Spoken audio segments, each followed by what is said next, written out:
Bonjour à toutes et à tous, Emmanuel Correa. Dans cette vidéo, nous allons voir comment faire un cinémagraphe dans Photoshop.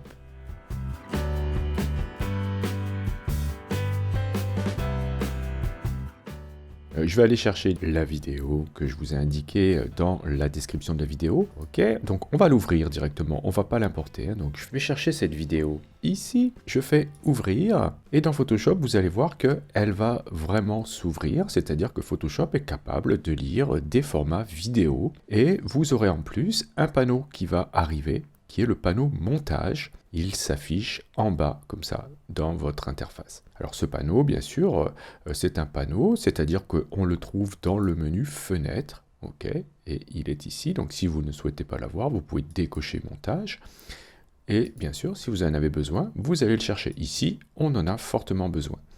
On va retrouver aussi dans le panneau Calque un groupe Vidéo 1, avec à l'intérieur notre vidéo. Très bien. En dessous, nous avons donc ce fameux panneau montage dans lequel on a la longueur de la vidéo ici qui s'affiche en bleu.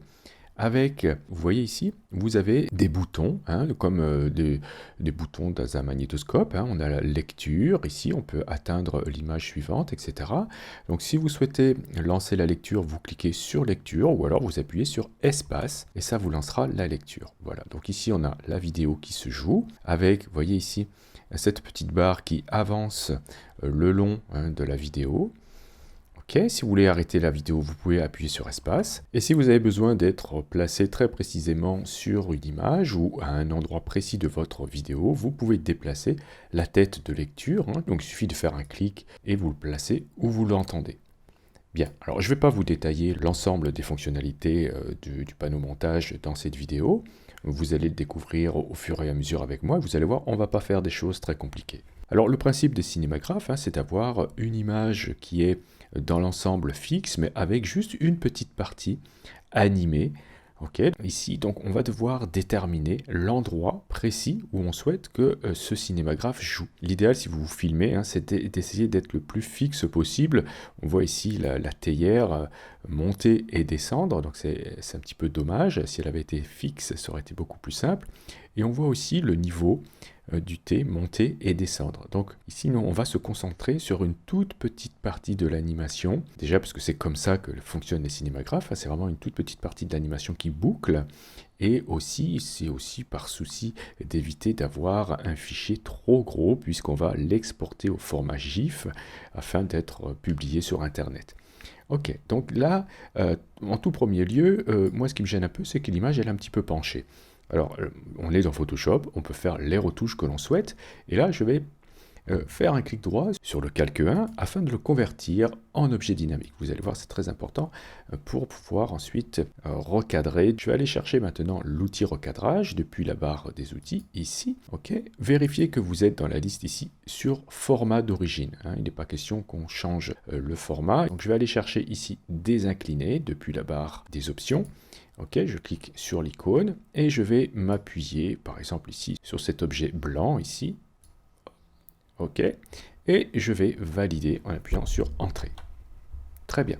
Donc, mon image a été recadrée, c'est très bien. Ok, alors maintenant, on va aller déterminer l'endroit qui nous intéresse. Alors, je vais me mettre ici à peu près entre 6 et 8. Voilà, je trouve que là, c'est pas trop mal. Donc, allez, on va essayer de faire les choses assez proprement. On va regarder, vous voyez ici, vous avez le temps qui s'affiche en bas à gauche. Ici, je suis à 6,13. Je vais aller me mettre sur... Voilà, je vais commencer à 7 secondes. Allez, même pour être très précis, je vais me mettre à 7,10. Ok, et regardez, une fois que vous avez bien indiqué 7,10 ici, vous faites déplacer donc la tête de lecture pour obtenir cette valeur-là. On va se placer à ce niveau-là, et vous voyez, vous avez votre curseur qui change, vous avez une double flèche qui apparaît en noir, et si vous tirez vers la droite, vous allez pouvoir réduire la vidéo et l'amener au niveau de la tête de lecture. Lorsque vous allez lâcher, voilà, la vidéo se déplace sur la gauche, très bien, donc je vais ramener la tête de lecture au début, et ensuite la déplacer vers la droite afin de déterminer voilà, la zone de fin de la vidéo. Alors, on ne va pas aller très très loin, je vais m'arrêter à 0,10, et je vais ramener la fin au niveau de la tête de lecture. Ok, Très bien, alors on va tester juste cette boucle pour voir si c'est pas trop court ou si c'est pas trop long. Et on va devoir, pour cela, pour vraiment s'en rendre compte, de lire la vidéo en boucle. Vous allez cliquer sur la roue crantée ici et vous allez cocher lire en boucle. OK. Vous appuyez ensuite sur espace pour lancer la vidéo. Voilà, on a la vidéo qui tourne. Elle est un petit peu courte à mon avis, donc on va essayer de l'agrandir un petit peu. Je vais étirer la vidéo vers la droite. Alors regardez, ce que vous pouvez faire, c'est, vous voyez ici, vous avez ici un curseur qui vous permettra, si vous le déplacez vers la droite, de zoomer dans votre ligne de temps. Et vous verrez comme ça les choses un petit peu plus en grand. Donc ici, je vais étirer la vidéo un petit peu. Allez, jusqu'à 0,20. Vous voyez la fin, c'est écrit fin en haut à gauche de la fenêtre qui vient de s'ouvrir. Je vais me mettre à 0,20 et je vais voir ce que ça fait en appuyant sur espace. Ok, donc là on a un petit mouvement, peut-être un petit peu long à mon avis. Donc je vais revenir un petit peu en arrière, je vais me mettre à 0,15. Ok, là ça me paraît pas trop mal, donc je vais dire que c'est bon. Bien, alors maintenant, ce qu'il faudrait qu'on fasse, c'est que lorsque la tête de lecture arrive à la fin, on fasse progressivement apparaître la suite de la vidéo afin que la transition se fasse d'une manière un petit peu plus douce. Parce que vous voyez ici, vu qu'on revient à chaque fois au début de la vidéo et que les éléments ne sont pas placés exactement au même endroit, on a quand même un petit effet de saccade qui n'est pas super. Donc on peut essayer de l'atténuer, même si ici, le niveau de l'eau, il va quand même bouger. Il n'y a pas de miracle à ce niveau-là.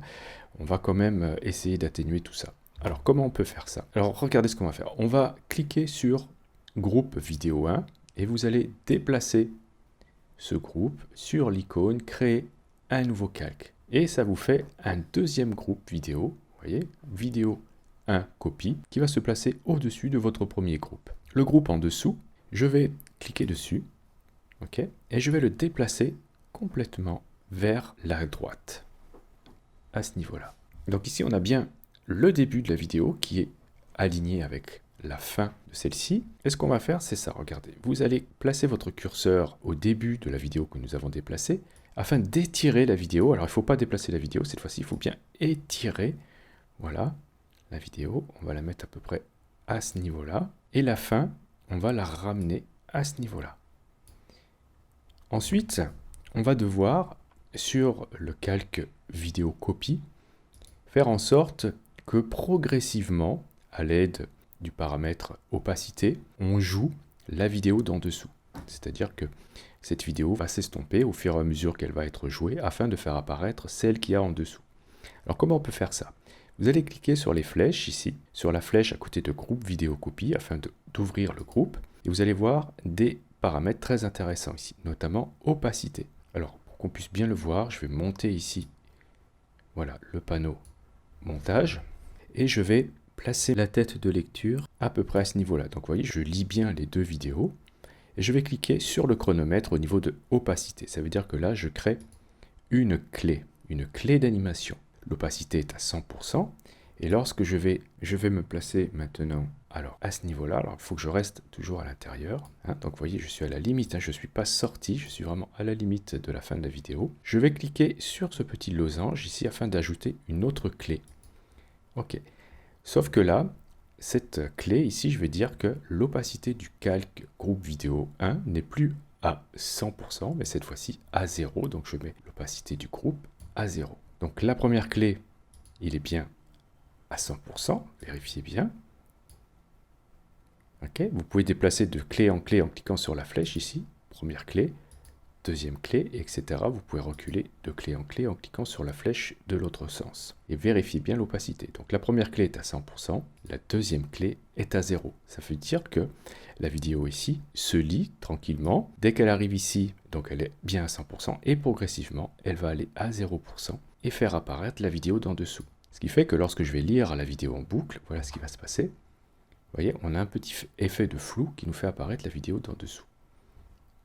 Donc là, cet effet ici, on va avoir du mal vraiment à estomper le phénomène car ça bouge vraiment beaucoup dans cette vidéo. Il faudrait vraiment, lorsque vous faites des cinémagraphes, avoir quelque chose de beaucoup plus stable que ça. Mais bon, comme c'est une vidéo que je suis allé chercher sur Internet et qui est libre de droit, on va s'en contenter. Donc, mais chez vous, essayez de faire quelque chose d'un peu plus propre. Ok, donc on va dire que c'est bon, même s'il y a des petits problèmes de décalage, c'est pas bien méchant. Ce qui compte, c'est d'apprendre le principe.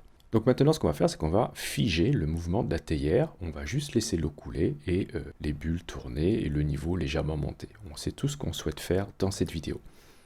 Alors comment on va faire ça? Je vais mettre ici la tête de lecture au tout début.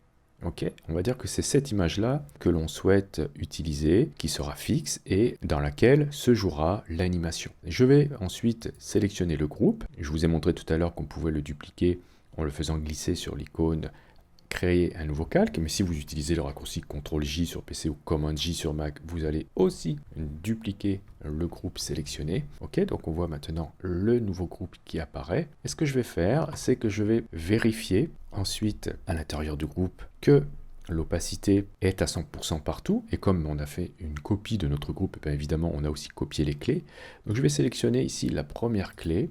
Alors sélectionnez bien uniquement cette clé-là et non pas la clé aussi du groupe en dessous.